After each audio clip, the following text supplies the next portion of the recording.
Përshëndetje të nderuar miq të mi, ja ku po takohemi sërish së bashku, sonte pak në mungesë sepse kam xhiruar emision në kuadër të rastit që ndodhi në Maqedoninë e Veriut, 59 të vdekur nga tragedia që përfshiu Koçanin. Dua të komentoj pak daljen e Viserlos. E pritshme për mënyrën se si Viserlo u qas në lojë, mënyra arrogancës së tij që tashmë do ta kupton gabimin mbi të cilin Viserlo ka bërë,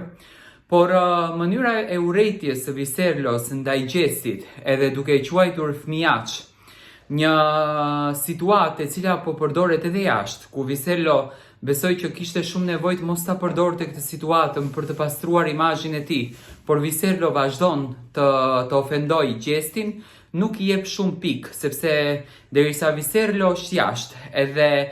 Gjesti është brenda, kjo nuk kupton që Gjesti nuk është fëmijaç, por është një lojtar shumë i fortë. Viserlo ishte banori i cili linte lojën, unë dyshoja shumë tek Ola, por Ola është një banore që mund të krijon situata në shtëpi. Viserlo nuk krijoi asnjë lidhje dashurie,